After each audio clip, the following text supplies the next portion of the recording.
ইমান বিল গায়েবের একটা বড় পাঠ হচ্ছে পরকাল, পরকালমুখী জীবন ব্যবস্থা। বস্তুবাদী নয়, দুনিয়ামুখী নয়। কল্পনা করেন আজকে এই পুরো বাংলাদেশের মানুষ আন্দোলন, মিছিল, মিটিং, ভোট করে আমাকে প্রধানমন্ত্রী বানিয়ে দিল। কল্পনা করেন আমি কালকে বললাম বাংলাদেশে আজ থেকে ইসলামী আইন চলবে। আমার এই ঘোষণার পরেই ভারত এবং আমেরিকা বাংলাদেশকে অর্থনৈতিকভাবে বয়কট করবে না? করবে না? করবে। যেমন ইরানকে বয়কট করেছে, যেমন ভেনেজুয়েলার প্রধানমন্ত্রীকে উঠিয়ে নিয়ে চলে গেছে, তো বয়কট করবে। তো যখন বয়কট করবে তখন এই দেশের যে সুযোগ সুবিধাগুলো আপনি এখন ভোগ করতেছেন, এখন এই যে বিদ্যুৎ চলতেছে, ডলার আসতেছে, প্রবাসীরা কাজ করতেছে, ইউরোপ আমেরিকায় অসংখ্য প্রবাসী আছে, বিজনেস চলতেছে, এলসি হচ্ছে, কত কি আছে, এগুলো সব একদিনে ডাউন হয়ে যাবে এবং এই ডাউন করার ক্ষমতা তাদের আছে। এই একদিনে যখন ডাউন হয়ে যাবে তখন আপনিও 1 সপ্তাহ 10 দিনের মধ্যে বলবেন, রাখো তোমার এই আবদুল্লাহর ইসলাম আর মোহাম্মদ ইসলামের ইসলাম, আমাদের আগের জীবনই ভালো ছিল। কারেন্ট নাই, বিদ্যুৎ নাই, এসি নাই, ফ্রিজ নাই, ডলার নাই, টাকা নাই, পয়সা নাই, কিসের ইসলাম? তখন আপনি আবার পরের দিন আন্দোলন, মিছিল, মিটিং করে নামিয়ে দেবেন। তাহলে অন্তত এই দেশের 20% মানুষ যতক্ষণ এই বিশ্বাসের উপর অটল না হবে যে পরকাল আসল, কিসের দুনিয়া, কাদের মতো? আসহাবুল উখদুদ সূরা বুরুজের ওদের মতো। ওয়ামা নাকামু মিনহুম ইল্লা ইউমিনু বিল্লাহিল আজিজিল হামিদ। পুরো একটা সম্প্রদায় আগুনের মধ্যে ঢুকে যাচ্ছে, মা সন্তান সহ আগুনের মধ্যে ঢুকে যাচ্ছে। কি সেই ইমান বিল গায়েব যে শান্ত শিষ্ট আরামের বাড়িঘর রেখে আগুনের মধ্যে জ্বলে মরে যাচ্ছে? কি সেই ইমান বিল গায়েব?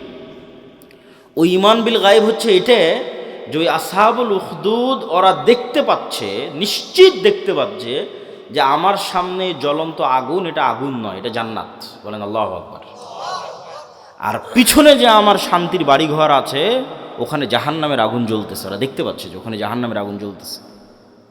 ওটাকে ওরা বাড়িঘর হিসেবে দেখতে পায়নি, ওখানে দেখতে পাচ্ছে ওখানে জাহান্নামের আগুন জ্বলতেছে, আমি ওখানে গেলে পুড়ে মরে যাব।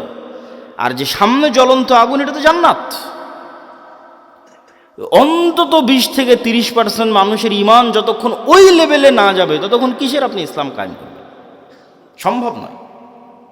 বাংলাদেশের মানুষই এতটা দুর্নীতিগ্রস্ত, এতটা বস্তুবাদ, এতটা দুনিয়াবাদীর সাথে আক্রান্ত, এর আপনাকে টিকতে দিবে না, সম্ভব নয়। প্রত্যেকটা রন্ধ্রে রন্ধ্রে টাকার পাগল, ক্ষমতার নেশাগ্রস্ত লোকজন আছে।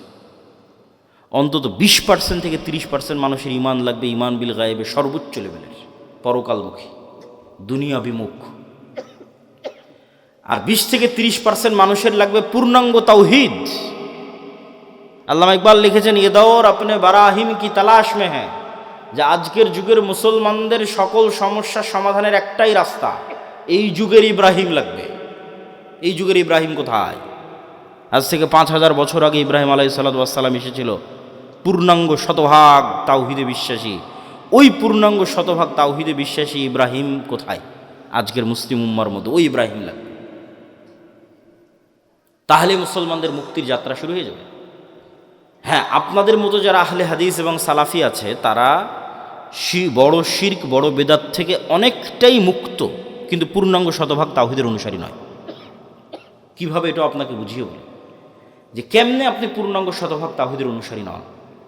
ঠিক আছে, আপনি কবর মাজারে গিয়ে সিজদা দেন না, তাবিজ কবজ ব্যবহার করেন না, কিন্তু এই আপনি বিড়ি সিগারেটে আসক্ত। তাহলে যখন আপনি বিড়ি সিগারেটে আসক্ত তখন আপনার ইলাহ ওই বিড়ি সিগারেট। আমি বলি না, আল্লাহ নিজে কোরআনে বলেছে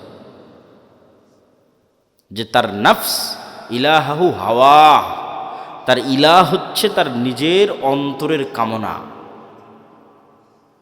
ঠিক আছে, আপনি কবরকে ইলাহ মানেননি, কিন্তু ইলাহ তো আপনার নিজের নফসকে বানিয়ে রেখেছে। ইলাহ তো কোনো অবৈধ প্রেমিকাকে বানিয়ে রেখেছে, ইলাহ তো টাকার নেশাকে বানিয়ে রেখেছে, ইলাহ তো ক্ষমতার নেশাকে বানিয়ে রেখেছে। ওই টাকার জন্য আপনি সব করতে পারেন, হালাল হারামের বাস বিচার নাই। ওই ক্ষমতার জন্য আপনি সব করতে পারেন, ওই নারীর জন্য সব করতে পারেন, মনের প্রবৃত্তি পূরণ করার জন্য সব করতে পারেন। তাহলে তো আপনি শতভাগ তাওহীদপন্থী নন। তাহলে তো আপনি ইব্রাহিম আলাইহিস সালামের মতো হতে পারলেন না, যে ইব্রাহিম আলাইহিস সালাম এবং ইসমাঈল আলাইহিস সালাম আসলামা ওয়া তাল্লাহু লিল জাবিন, নিজের ইচ্ছার বিরুদ্ধে গিয়ে সন্তানকে জবাই করতেছে। আর সন্তান নিজের ইচ্ছার বিরুদ্ধে গিয়ে জবাই হওয়ার জন্য রাজি হয়ে যাচ্ছে। কেন? সিদ্ধান্তটা আল্লাহর। এটা হলো শতভাগ তাওহীদ, যে আল্লাহর সিদ্ধান্তের সামনে পরিপূর্ণ আত্মসমর্পণ। তাহলে শতভাগ তাওহীদপন্থী 20% থেকে 30% মানুষ, আর ঈমান বিল গায়েবে সর্বোচ্চ স্তরের 20 থেকে 30% মানুষ হওয়া ছাড়া পূর্ণাঙ্গ ইসলামী বিপ্লব সম্ভব নয়। এই দাওয়াত আজকে আমি দিচ্ছি না, এই দাওয়াত শাহ ইসমাইল শহীদ দিয়ে গেছে আজ থেকে 100-150 বছর আগে। ওনার একটাই দাওয়াত ছিল যে আমাদের পূর্ণাঙ্গ ইসলামী বিপ্লবের আগে মানুষকে শতভাগ পূর্ণাঙ্গ তাওহীদে বিশ্বাসী হতে হবে, নাহলে পূর্ণাঙ্গ ইসলামী বিপ্লব সম্ভব নয়। শতভাগ তাওহীদে বিশ্বাসী এবং ঈমান বিল গায়বে ইয়াকিন আছে এরকম 20 থেকে 30% মানুষ লাগবে পুরো বাংলাদেশের। তাহলে এর উপর ভিত্তি করে পূর্ণাঙ্গ ইসলামী বিপ্লব কায়েম হবে। পূর্ণাঙ্গ ইসলামী বিপ্লবের সকল ক্রাইটেরিয়া রেডি আছে, শুধু ওই রকমের যোগ্য মানুষ নাই। তারপরে কি লাগবে? তারপরে আরও দুটো জিনিস লাগবে। এক, আমি পূর্ণাঙ্গ তাওহীদপন্থী মানুষ, ঠিক আছে, আমি পূর্ণাঙ্গ ঈমান বিল গায়ব অর্জন করলাম, ঠিক আছে, কিন্তু নেতা হওয়ার জন্য আরও দুটো জিনিস লাগে। ওই দুটো জিনিস পূরণ না করতে পারলে নেতা হতে পারবেন না। একটা হচ্ছে আল্লাহ সুবহানাহু ওয়া তাআলা এই পৃথিবী যেই ফাংশনের উপর ডেভেলপ করেছে ওই ফাংশন আপনাকে ইউজ করতেই হবে। তো এই পৃথিবীতে নেতা হওয়ার ফাংশন হচ্ছে জ্ঞান এবং শিক্ষা, এটা আল্লাহই দিয়ে রেখেছে। এখন এই জ্ঞান এবং শিক্ষার বাটন যদি ইহুদি খ্রিস্টান চাপে তাও ওরা নেতা হয়ে যাবে। এই জ্ঞান শিক্ষার বাটন যদি হিন্দু ডোম চামার ম্যাথর মুচির চাপে ওরা নেতা হয়ে যাবে। আল্লাহ কখনো তার রুলস ভাঙ্গেন না। এখন এই নাটোর, এই এলাকার নাম কি? নাটোর সাধুপাড়া, এই অঞ্চলের যুবকেরা যদি মদ বিড়ি cigarette TikTok video YouTube BPL IPL জুয়া online betting free fire PUBG এগুলো নিয়ে ব্যস্ত থাকে, আর ওইদিকে ইসরায়েলের ইহুদি আর ইউরোপ আর আমেরিকার খ্রিস্টান ওরা যদি জ্ঞান অর্জনে ব্যস্ত থাকে ওদের সন্তানেরা, আল্লাহ বলবেন না, আল্লাহ তার রুলস ব্রেক করে বলবেন না যে ইহুদি খ্রিস্টান তোরা থাম, তোদের নেতা বানাবো না। আমার নাটোরের কিছু মদখোর জুয়াখোর বান্দা আছে ওদের নেতা বানাবো, এটা আল্লাহ করবেন না। নেতা হতে হলে গোলামির জিঞ্জির আপনাকে নিজে হাতেই ভাঙতে হবে, সেটা জ্ঞান এবং শিক্ষা। জ্ঞান এবং শিক্ষায় সর্বোচ্চ স্তর অর্জন করার চেষ্টা ছাড়া নেতা হওয়ার আর কোনো রাস্তা পৃথিবীতে নাই। নেতা হওয়ার এই রাস্তা আল্লাহ নির্ধারণ করেছে। তলুতকে আল্লাহ বলছেন বাস্তাতাং ফিল ইলমি ওয়াল জিসম, যে আমি তলুতকে বানু ইসরাইলের নেতা বানিয়েছি, জ্ঞানে বড় তাই, জ্ঞানে বেশি তাই। আদমকে ফেরেশতা এবং জিনের উপর শ্রেষ্ঠত্ব দিয়েছি, জ্ঞানে বেশি তাই।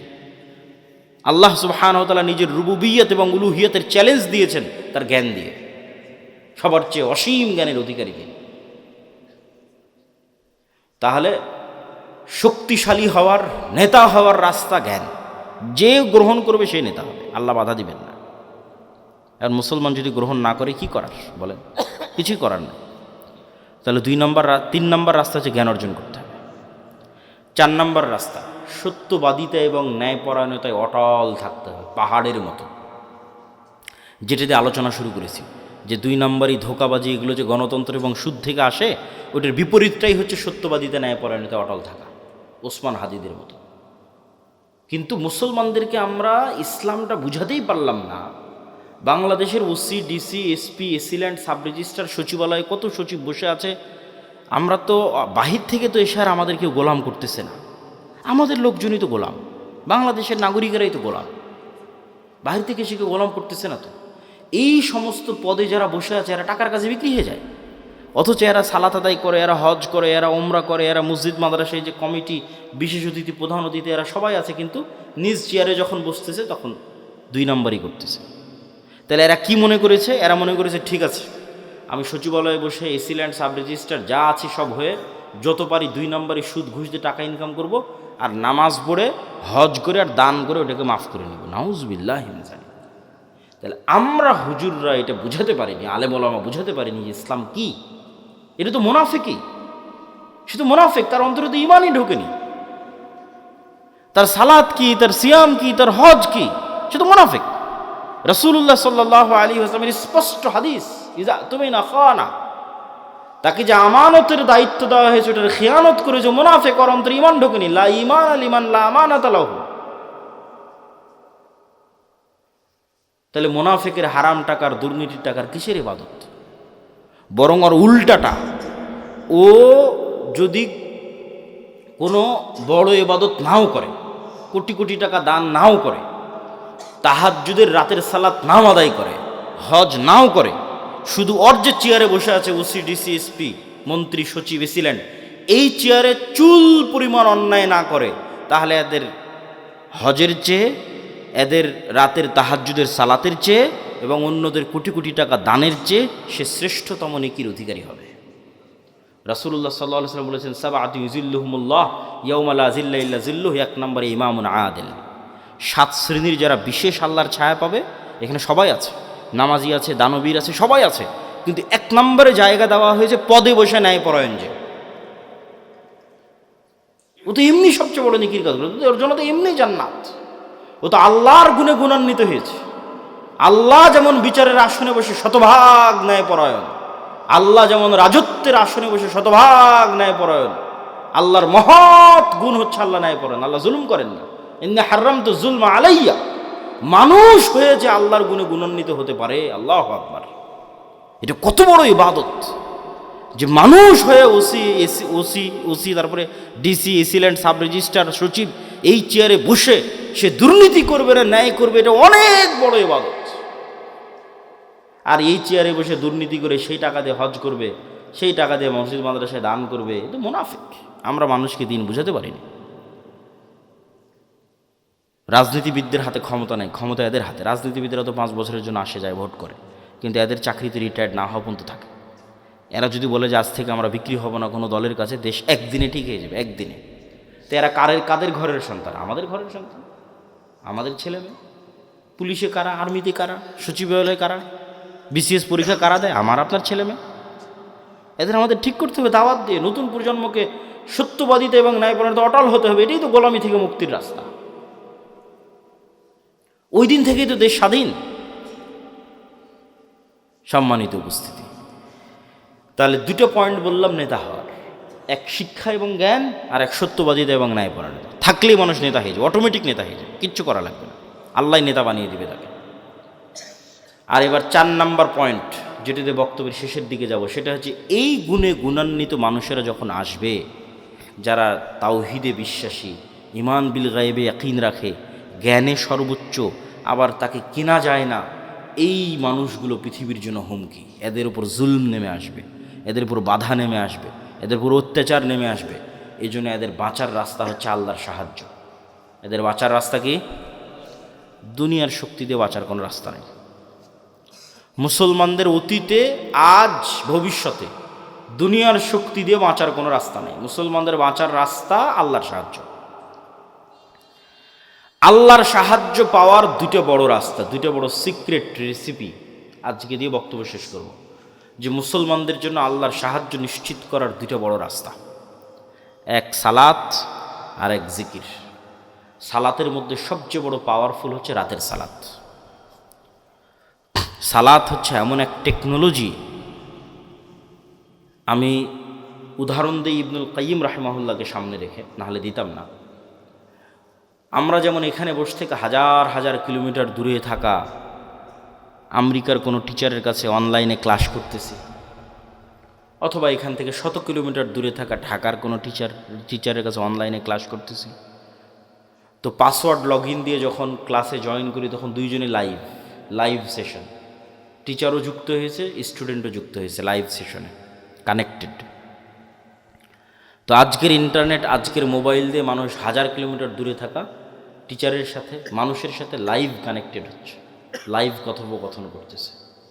তো সালাত এটার চেয়ে তো হাজারো লক্ষ কোটি গুণ উন্নত লেভেলের প্রযুক্তি, যা দুনিয়াতে থাকা মানুষকে 7 আসমানের উপরে থাকা রব্বুল আলামিনের সাথে লাইভ কানেক্টেড করে দেয় সরাসরি।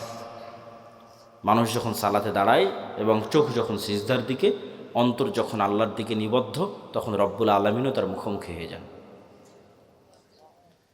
দুনিয়াতে থেকে 7 আসমানের সাথে সরাসরি লাইভ কথোপকথনের প্রযুক্তি হচ্ছে সালাত। এই জন্য নবীরা সবসময় সালাতের আশ্রয় নিয়েছে। সূর্যগ্রহণে সালাত, চন্দ্রগ্রহণে সালাত, বৃষ্টি প্রার্থনায় সালাত, জানাজায় সালাত, বিপদ আপদে সালাত, রাতে সালাত। রাসূলুল্লাহ সাল্লাল্লাহু আলাইহি ওয়াসাল্লাম বদরের যুদ্ধের আগের দিন লম্বা রাতের সালাত আদায় করেছেন। আবু বকর রাদিয়াল্লাহু তাআলা আনহু বলছেন, কাফাকা মুনাশাদাতাকা রাব্বাক, হে রাসূলুল্লাহ, হে আল্লাহর নবী, আপনি নবী হয়ে আল্লাহর কাছে এত মোনাজাত করা লাগে, এত দোয়া করা লাগে, যথেষ্ট হয়েছে, বাস আর করার দরকার নাই, আল্লাহ তো আপনাকে এমনি সহযোগিতা করবে।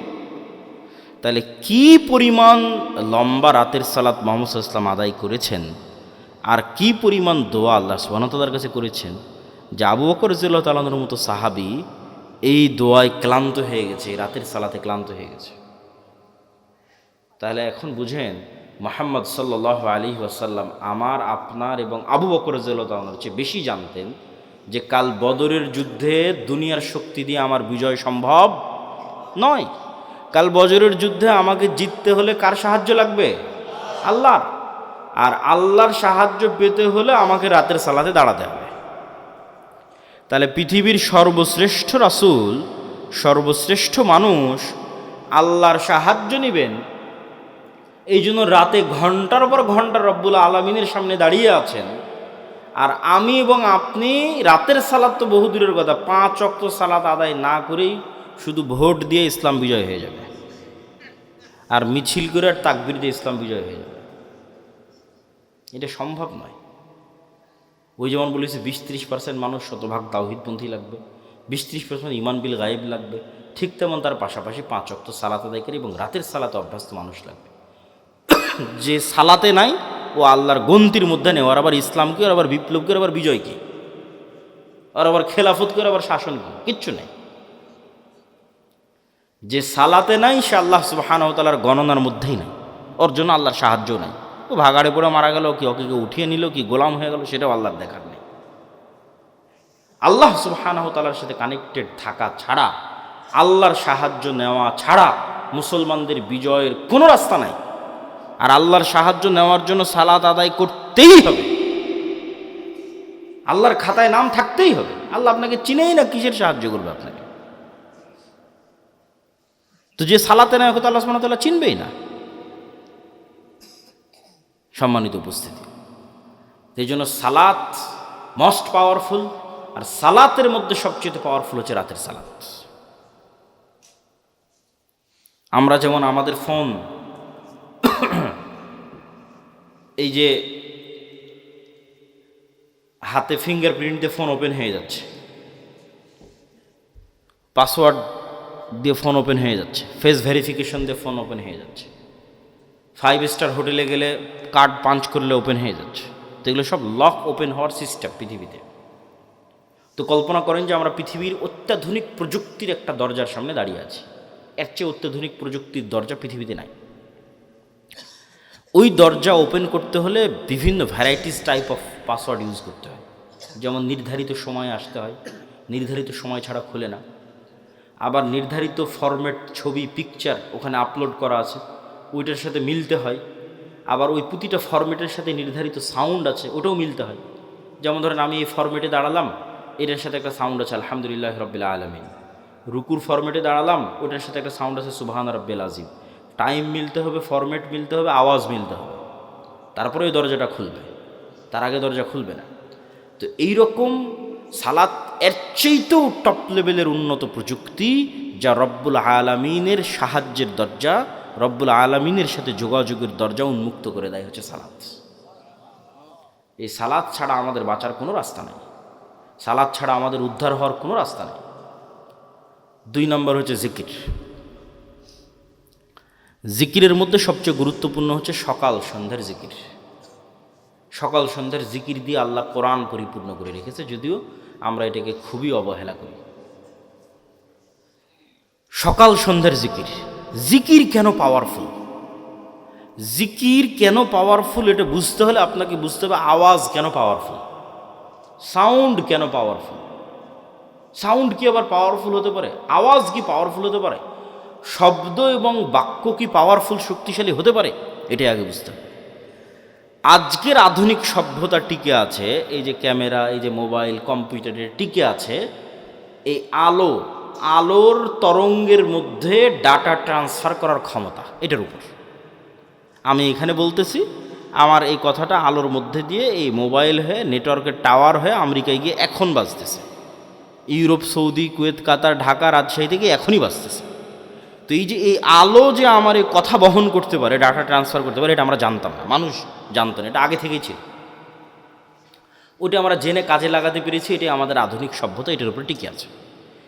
আর একটা প্রযুক্তি যেগুলোর ধারে কাছে বিজ্ঞান নাই, কিন্তু এটা সবচেয়ে উন্নত প্রযুক্তির প্রযুক্তি, সেটা হচ্ছে শব্দভিত্তিক, আওয়াজ ভিত্তিক প্রযুক্তি, যেটার কিছু জ্ঞান আল্লাহ সুলাইমান আলাইহিসসালামকে দিয়েছিলেন। কিছু জ্ঞান, যেমন আমি এতক্ষণ যে চিল্লাচ্ছি, আমি কিন্তু শব্দ এবং আওয়াজই উচ্চারণ করতেছি। এখানে যদি একটা চাইনিজ বসে থাকতো, ও খেলে আওয়াজই শুনতে পেত। আবার এখানে বসে যদি একটা চাইনিজ বক্তব্য দিত, আপনি খেলে আওয়াজই শুনতে পেতেন, তাই নয় কি? সেটাই। তাহলে ঠিক কোনো এক স্টাইলের আওয়াজ উচ্চারণ করলে ওই পিঁপড়াও বুঝবে, সেই স্টাইলের আওয়াজ আমি জানি না। কোনো এক স্টাইলের আওয়াজ উচ্চারণ করলে পাখিও বুঝবে, আমি জানি না। কোনো এক ফরম্যাটের আওয়াজ উচ্চারণ করলে গরু বুঝবে, আমি জানি না। আবার গরুর ওই ফরম্যাটের আওয়াজের কী অর্থ আমি জানি না। যেমন অন্য একটা ভাষা আমার কাছে গরুর আওয়াজের মতোই আওয়াজ মনে হয়, সেই। কিন্তু এই জ্ঞানটা আল্লাহ কাকে দিয়েছিলেন? সুলাইমান আলাইহিসসালামকে দিয়েছিলেন। এটাই সাউন্ড টেকনোলজি। সুলাইমান আলাইহিসসালাম তার দরবারে বলতেছে, রানী বিলকিসের সিংহাসন নিয়ে আসতে হবে। ক্বালা ইফরিতুম মিনাল জিন, ইফরিত নামক জিন দাঁড়িয়ে বলল, আমি এই সিংহাসন নিয়ে আসবো, আপনি যে বসে আছেন এই বসে থেকে দাঁড়ানোর পূর্বে সিংহাসন নিয়ে আসবো। এই কথা সুলাইমান আলাইহিস সালামের পছন্দ হয়নি। সুলাইমান আলাইহিস সালাম আরো দ্রুত চান। আল্লাযী ইনদাহু ইলমুম মিনাল কিতাব, তখন আরেকজন বলল, ওই আরেকজন জিন না মানুষ তা কোরআনে উল্লেখ নাই। কোরআনে এভাবে উল্লেখ আছে যে যাকে আল্লাহ কিতাবের জ্ঞান দিয়েছিলেন সে বলল। যাকে আল্লাহ কিসের জ্ঞান দিয়েছিলেন? কিতাবের জ্ঞান দিয়েছিলেন, সে বলল চোখের পলক পড়ার পূর্বে রানী বিলকিসের সিংহাসন আপনার সামনে উপস্থিত হয়ে যাবে। আল্লাহু আকবার। তো আয়াতের বিবরণের আন্দাজে বলতেছে যে জিন চেয়েছিল গায়ের শক্তিতে আনতে, ইফরিত চেয়েছিল গায়ের জোরে যত দ্রুত আনা যায়, উড়ে যাব, উড়ে নিয়ে আসবো। আর আল্লাযী ইনদাহু ইলমুম মিনাল কিতাব, যার কাছে কিতাবের জ্ঞান ছিল, গায়ের জোরে আনেনি, জ্ঞানের জোরে এনেছে। আমি মনে হয় বুঝাতে পারলাম না কথা, কি আমার বুঝতে পারছেন? কোরআনের ধারা বিবরণীতে বোঝা যাচ্ছে যেই লোক চোখের পলকে নিয়ে আসলো, এ গায়ের জোরে আনেনি, কিসের জোরে এনেছে? জ্ঞানের জোরে। সে জ্ঞান কি? কিতাবের জ্ঞান। কিতাবের সে বিশেষ জ্ঞান কি? কিছু কিছু মুফাসসির লিখেছে যে কিতাবের জ্ঞান হচ্ছে লাউহে মাহফুজের বিশেষ কিছু জিকির তার জানা ছিল। বলেন আল্লাহু আকবার, আল্লাহু আ'লাম। কিন্তু জ্ঞানের উপর ভিত্তি করেই সেই কাজটা করেছে। তো বিশেষ কোনো সাউন্ড, বিশেষ কোনো জিকির যেটা ব্যবহার করে সে চোখের পলকে ওই সিংহাসনকে ওখান থেকে উঠিয়ে সুলাইমান আলাইহিসসালামের কাছে নিয়েছে, যেই জ্ঞান কিতাবের জ্ঞান, বিশেষ কোনো কিতাবের জ্ঞান তার কাছে ছিল। তো sound most powerful all over the world, সবচেয়ে পাওয়ারফুল। আল্লাহ সুবহানাহু ওয়া তাআলা পৃথিবী ধ্বংস করার যে সিস্টেম তৈরি করেছেন, সেই সিস্টেম আওয়াজ ভিত্তিক। ইসরাফিল বাঁশিতে ফু দিবে, আওয়াজ তৈরি হবে, সে আওয়াজে আসমান জমিন নক্ষত্র গ্রহরাজি সূর্য চন্দ্র সব ভেঙে চৌচির হয়ে যাবে। আল্লাহ সুবহানাহু ওয়া তাআলা মানুষকে পুনরুজ্জীবিত করার যে সিস্টেম তৈরি করেছেন, ওটা আওয়াজ ভিত্তিক। ফেরেশতা, জিন, মানুষ সব যখন মারা যাবে, কতদিন এভাবে মৃত অবস্থায় থাকবে আল্লাহ ভালো জানে। কুল্লুমান আলাইহা ফান ওয়া ইয়াবকা ওয়াজহু রাব্বিকা যুল জালালি ওয়াল ইকরাম। তারপরে যখন আল্লাহ জীবিত করতে চাইবে, ইসরাফিলকে তৈরি করে ইসরাফিলকে বাঁশি দিয়ে ফু দিতে বলবে, ওর আওয়াজে মানুষ কবর থেকে জীবিত হয়ে হাঁটতে থাকবে। আওয়াজ খুবই পাওয়ারফুল, কিন্তু ওই আওয়াজের জ্ঞান থাকতে হবে, কোন আওয়াজ পাওয়ারফুল, কোন শব্দ পাওয়ারফুল। তো আল্লাহ সুবহানাহু ওয়া তাআলা উম্মতে মুহাম্মাদিকে সবচেয়ে বড় পাওয়ারফুল জিনিস দিয়ে দিয়েছে, যেটা মূসা আলাইহিস সালামের লাঠির চেয়ে পাওয়ারফুল, যেটা মূসা আলাইহিস সালামের পাথরের চেয়ে পাওয়ারফুল, যেটা বানু ইসরাইলের তাবুত কোরআনে আছে দেখবেন। এই তাবুত এখন এই ইহুদিরা খুঁজে পাগলের মতো, কোথায় সেই তাবুত? এরা মনে করে যে এই মসজিদে আকসার মাটির নিচে তাবুত রাখা আছে। ওই তাবুত একটা বাক্স, যেই বাক্সে মূসা আলাইহিস সালামের লাঠি ছিল, যেই বাক্সে মূসা আলাইহিস সালামের ওই পাথর ছিল, যে পাথর থেকে 12টা ঝর্ণা তৈরি হয়েছিল, ঠিক আছে, মুসা আলাইহিস সালামের কাপড় চোপড় ছিল, এরকম আরও কিছু মুজিজা সম্বলিত জিনিস বিভিন্ন নবী রাসূলের এই তাবুত নামক বাক্সের মধ্যে ছিল। যে যুদ্ধে ওরা এই তাবুত বাক্স নিয়ে যেত, ওই যুদ্ধে ওদের বিজয় হয়ে যেত। ওই বাক্স ওরা হারিয়ে ফেলেছে, ওই বাক্স ওরা এখনও খুঁজতেছে। তো ওই তাবুত বাক্সের চেয়ে আর ওই মুসা আলাইহিস সালামের লাঠির চেয়ে আর ঈসা আলাইহিস সালামের হাতের মাধ্যমে যে মানুষ জীবিত হয়ে যেত, সেটার চেয়ে মোস্ট পাওয়ারফুল জিনিস হচ্ছে এইটা। কি জন্য? এটা সরাসরি আল্লাহর নিজের আওয়াজ। বলেন আল্লাহু আকবার। কোরআন সরাসরি আল্লাহ সুবহানাহু ওয়া তাআলার নিজের সাউন্ড, আল্লাহর শব্দ, আল্লাহর বাক্য, যা জিব্রাইল হয়ে মুহাম্মদ সাল্লাল্লাহু আলাইহি ওয়াসাল্লাম হয়ে আমাদের পর্যন্ত পৌঁছেছে। আল্লাহু আকবার। আর আল্লাহ সুবহানাহু ওয়া তাআলার শব্দ এবং বাক্যের চেয়ে পাওয়ারফুল কিছু নাই পৃথিবীতে। সব অসম্ভব সম্ভব হয়ে যাবে। এই জন্য শ্রেষ্ঠতম জিকির হচ্ছে কোরআন। পৃথিবীর সব অসম্ভব সম্ভব করা সম্ভব আল্লাহ সুবহানাহু ওয়া তাআলার জিকির দিয়ে। সম্মানিত উপস্থিতি, বক্তব্যের শেষের দিকে চলে এসেছে। আজকে যা আলোচনা আপনাদের সামনে করতেছি, এই প্রায় সব আলোচনাই আমার আল্লাহর পথে যাত্রা এই বইয়ের মধ্যে লেখা আছে, দলিল সহ। আজকে তো অত দলিল আলোচনা করতে পারলাম না। এই বইটা প্রত্যেকটা মসজিদ, স্কুল, কলেজ, ইউনিভার্সিটি, লাইব্রেরি, দাওয়া সেন্টারে রেখে সপ্তাহে অন্তত একদিন 1 পৃষ্ঠা 2 পৃষ্ঠা করে পাঠ চক্র করা উচিত, পড়া উচিত, দার্স দেওয়া উচিত। এর সাথে কোনো দল মত কোনো কিছুর সম্পর্ক নাই। সব মুসলমানের জন্য, জানার জন্য, জ্ঞান অর্জনের জন্য, ঈমান বিল গায়ব এবং তাওহীদে ইয়াকিন তৈরি করার জন্য, এবং মুসলমানদের গোলামি থেকে আজাদির জন্য কি দরকার তা জানার জন্য প্রত্যেক মসজিদ, প্রত্যেক মাদ্রাসা, স্কুল, কলেজ, ইউনিভার্সিটি, দাওয়া সেন্টার, লাইব্রেরিতে রেখে অন্তত প্রতি সপ্তাহে 1-2 পৃষ্ঠা করে পড়া উচিত। পাশাপাশি আব্দুর রহিমের একটা নতুন বই এসেছে, রাসূল সাল্লাল্লাহু আলাইহি ওয়াসাল্লাম দেখতে যেমন ছিলেন, এই বইটাও মূল্যায়ন করতে পারেন। আর মাসিক আল ইতিসাম, এই যে আপনাদের কাছে আসলাম 2023 না 22 সালে একবার আসতে চেয়েছি, করোনার কারণে আসা হয়নি, বন্ধ হয়ে গেছে। তাহলে আজ আসতেছি প্রায় 3 বছর 4 বছর পর। আবার কবে আসার সুযোগ হবে তার গ্যারেন্টি নেই। কিন্তু এই একদিনে আসাই যদি যোগাযোগ বিচ্ছিন্ন হয়ে যায়, তাহলে তো এই দাওয়াতের কোনো মূল্য নাই। এই সম্পর্কটা হতে হবে স্থায়ী, আর স্থায়ী হওয়ার সবচেয়ে বড় মাধ্যম হচ্ছে মাসিক আল ইতিসাম। এই মাসিক আল ইতিসামে আমি নিজে নিয়মিত 3টা প্রবন্ধ লিখি, অন্যরা তো লেখেই, আমি লিখি 3টা। এই জন্য মাসিক আল ইতিসাম এখানে নিয়মিত আসার উদ্যোগ আপনাদের নিতে হবে। এখানকার যুবক সমাজ, মসজিদের কমিটি হোক, মাদ্রাসার উদ্যোক্তা হোক, অন্তত 5 কপি 10 কপি এখানকার জ্ঞানী, স্কুল, কলেজ, ইউনিভার্সিটি, প্রাইমারি, বিদ্যালয়, যা যেখানে আছে শিক্ষিত মানুষ, তাদেরকে দিয়ে পড়ানোর চেষ্টা করা এবং নিজেরাও পড়ার চেষ্টা করা। 2 নম্বর, আমাদের সাথে স্থায়ী যোগাযোগের মাধ্যম হচ্ছে মক্তব। আমাদের 700 মক্তব আমাদের কাছে ট্রেনিং নিয়েছে। আপনাদের এলাকার মক্তবের শিক্ষকদের আমাদের ট্রেনিংয়ে পাঠাবেন, এবং আমাদের সিলেবাস এই জিনিসগুলো ছোটোবেলায় বাচ্চাদের মাথায় না দিলে, আপনাদের মধ্যে 1 ঘন্টা বক্তব্য দিয়ে লাভ নেই। বুড়া মানুষকে দিয়ে বিপ্লব হবে না। আমাদের নতুন প্রজন্মকে তৈরি করতে হবে, এই জিনিসগুলো তাদের মাথায় এখন থেকেই দিতে হবে। আর এটার জন্য শুধু মাদ্রাসায় 2% ছেলে মেয়েকে পড়িয়ে লাভ হবে না। শতভাগ মুসলমানের সন্তানের মাথায় দেওয়ার জন্য শতভাগ মসজিদে মক্তব লাগবে, এবং সেটা যদি আমাদের সিলেবাসে হয় তাহলে আমরা এটাকে সবচেয়ে বেস্ট মনে করি। আর 3 নম্বর, এরকম মাদ্রাসাগুলোকে সহযোগিতা করার জন্যই রবেদাতুল মাদারিস সালাফিয়া, এক ব্যতিক্রম প্রশিক্ষণের আয়োজন করলাম আমরা রবেদাতুল মাদারিস সালাফিয়া থেকে। জামিয়া সালাফিয়ার অধিভুক্ত হওয়ার মাধ্যমে যে প্রায় 65-70 শিক্ষা প্রতিষ্ঠান আমাদের অধিভুক্ত হয়েছে, তাদের 150-র কাছাকাছি শিক্ষক 1 সপ্তাহব্যাপী বিভিন্ন জ্ঞান এবং শিক্ষা কেন্দ্রিক তারা ট্রেনিং পেয়েছে আমাদের কাছে জামিয়া সালাফিয়া। আমাদের কাজই হচ্ছে শিক্ষা এবং জ্ঞান কেন্দ্রিক একটা বিপ্লব বাংলাদেশে তৈরি করা, জ্ঞান এবং শিক্ষা ছড়িয়ে দেওয়া। তো এই বিভিন্নভাবে জামিয়া সালাফিয়ার সাথে, দাওয়া ইলাল্লাহর সাথে, মাসিক আল ইতিসামের সাথে আপনাদের স্থায়ী সম্পর্ক তৈরি হলে সেটাই হবে প্রকৃত কাজ, প্রকৃত অর্থে কাজ। তো আমরা আলোচনা করছিলাম জিকির কেন শক্তিশালী, তার লাস্ট 2টা পয়েন্ট খুব ভালো লাগবে, অধৈর্য হওয়ার কিছু নাই। জিকির কেন শক্তিশালী, লাস্ট পয়েন্ট। আল্লাহ সুবহানাহু ওয়া তাআলা বলছেন, ইউসাব্বিহু লিল্লাহি মা ফিস সামাওয়াতি ওয়া মা ফিল আরজ। আসমান জমিন এবং তার মধ্যে যা কিছু আছে, এই টিস্যু, এই লিফলেট, এই প্যান্ডেল, এই জামা কাপড়, এই মাটি, এই ক্যামেরা, লাইট, সব 24 ঘন্টা আল্লাহর তাসবিহ পাঠ করতেছে। আল্লাহু আকবার। এবং এই তাসবিহ পাঠের আওয়াজ হচ্ছে, এটাই তো আওয়াজ কেন্দ্রিক প্রযুক্তি। আপনি যেমন পিঁপড়ার চলার আওয়াজ শুনতে পাচ্ছেন না, এরকম এদের তাসবিহ পাঠের আওয়াজ শুনতে পাচ্ছেন না। কিন্তু এই পিঁপড়ার চলার আওয়াজ তো 10 কিলোমিটার দূরে থাকা হাতিও শুনতে পাচ্ছে, কিন্তু আপনি তো পাচ্ছেন না।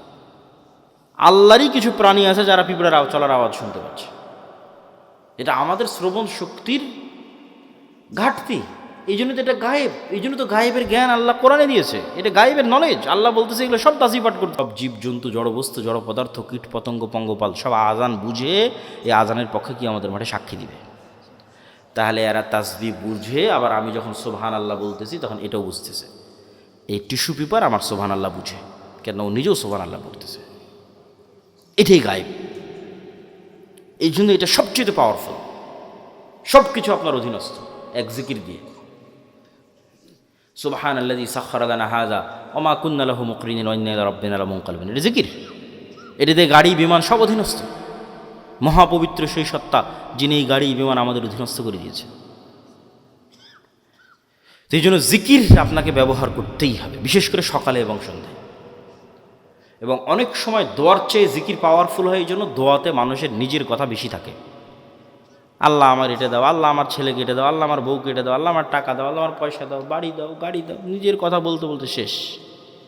কিন্তু শুধু জিকির যখন হয় ওখানে শুধু আল্লাহর কথা থাকে। লা ইলাহা ইল্লাল্লাহ, লা ইলাহা ইল্লাল্লাহ ওয়াহদাহু লা শারীকা লাহু, লাহুল মুলকু ওয়া লাহুল হামদু ওয়া হুয়া আলা কুল্লি শাইইন কাদির, সুবহানাল্লাহি ওয়া বিহামদিহি সুবহানাল্লাহিল আযীম, আল্লাহু আকবার, আলহামদুলিল্লাহ, লা হাওলা ওয়ালা কুওয়াতা ইল্লা বিল্লাহ। এগুলো সব জিকির, এগুলো শুধু আল্লাহর বর্ণনা, শুধু আল্লাহর কথা, আল্লাহর প্রশংসা, আল্লাহর বড়ত্ব, আল্লাহর মহত্ব, আল্লাহর তাসবিহ, আল্লাহর পবিত্রতা। আর এই ইবাদত ফেরেশতাদের ইবাদত। এই ইবাদত আপনার আশেপাশে যা জীবজন্তু, জড়বস্তু, জড় পদার্থ দেখছেন এদের ইবাদত। কেন? ওদের নিজের কোনো চাওয়া নাই, ফেরেশতাদের নিজের কোনো চাওয়া নাই। তাহলে ওদের ইবাদত কি? তাসবিহ। ফেরেশতার ইবাদত তাসবিহ। আপনার আশেপাশে যা দেখতে পাচ্ছেন এদের ইবাদত তাসবিহ। আপনিও সকাল সন্ধ্যা তাসবিহ করেন, জিকির পাঠ করেন, পৃথিবীর সব অসম্ভব সম্ভব হয়ে যাবে। আল্লাহ সুবহানাহু ওয়া তাআলা মূসা আলাইহিস সালাতু ওয়াস সালামকে বলছেন ওয়ালা তানিয়া ফি যিকরি, যে মূসা তোমাকে লাঠি দিলাম সাপ হয়ে যাবে, সমুদ্রে মারলে রাস্তা তৈরি হয়ে যাবে, পাথরে মারলে ঝর্ণা তৈরি হয়ে যাবে। কিন্তু কতক্ষণ? যতক্ষণ তোমার কলব সালাত এবং জিকিরের মাধ্যমে আমার সাথে কানেক্টেড আছে। মূসা তুমি সালাতেও নাই, জিকিরেও নাই, সব ডিঅ্যাক্টিভেট হয়ে যাবে। ফেসবুকের অ্যাকাউন্ট যখন ফেসবুক ডিঅ্যাক্টিভেট করে দেয়, তখন লাঠি মারলেও সাপ হবে না, সমুদ্রে মারলেও রাস্তা হবে না, পাথরে মারলেও ঝর্ণা হবে না। কেন? মূসা আলাইহিস সালাম নিজেই সালাতে নাই, জিকিরে নাই। তাহলে হবে? আল্লাহ বলছে ওয়ালা তানিয়া ফি যিকরি, জিকির ভোলা যাবে না। কলবকে আমার সাথে কানেক্টেড থাকতে হবে। যতক্ষণ তোমার কলব সালাত এবং জিকিরের মাধ্যমে আমার সাথে কানেক্টেড, তখন অল এভরিথিং ইজ অ্যাক্টিভেটেড। তখন পিছনে যতই ফিরআউনের বিশাল লস্কর হোক আর সামনে যত বড়ই সমুদ্র হোক, রাস্তা তৈরি করে দেওয়া আমার দায়িত্ব। আল্লাহু আকবার। এই জন্য জিকির ছাড়া এবং সালাত ছাড়া মুসলমানদের কোনো রাস্তা নেই। কেন? মুসলমানরা দুনিয়াবী শক্তি দিয়ে পারবে না, তাকে গায়েবী মদদ নিয়েই বাতিল শক্তির বিরুদ্ধে লড়াই করতে হবে। আর গায়েবী মদদ পেতে চাইলে 5 ওয়াক্ত সালাত, রাতের সালাত, সকাল সন্ধ্যার জিকির ছাড়া কোনো রাস্তা নেই। আল্লাহ সুবহানাহু ওয়া তাআলা আমাদের এরকম একটা প্রজন্ম পাওয়ার তৌফিক দান করুক, যেই প্রজন্ম শতভাগ তাওহীদ, শতভাগ ঈমান বিল গায়বে ইয়াকিন, যে প্রজন্ম জ্ঞানে সর্বোচ্চ, যেই প্রজন্ম বিক্রি হয় না, সত্যবাদী ন্যায়পরায়ণ ওসমান হাদিদের মতো। আবার যেই প্রজন্ম আল্লাহর সাহায্য নিশ্চিত করতে পারবে সালাত দিয়ে এবং জিকির দিয়ে। এই প্রজন্ম শুধু বাংলাদেশ বিজয় করবে না, সারা পৃথিবী বিজয় করবে। কিসের ভারত, কিসের আমেরিকা, কিসের চীন, কিচ্ছু টিকবে না, সারা পৃথিবী তারা বিজয় করবে। কিন্তু এই প্রজন্ম তৈরি হওয়া লাগবে। আমরা সেই প্রজন্মের স্বপ্ন দেখি। আল্লাহ সুবহানাহু ওয়া তাআলা কবুল করুক। সুবহানাকাল্লাহুম্মা ওয়া বিহামদিকা আশহাদু আল্লা ইলাহা ইল্লা আনতা আস্তাগফিরুকা। অস্থির হয়েন না, আপনাদেরই প্রশ্ন উত্তর আছে, ধীরে ধীরে ওঠেন।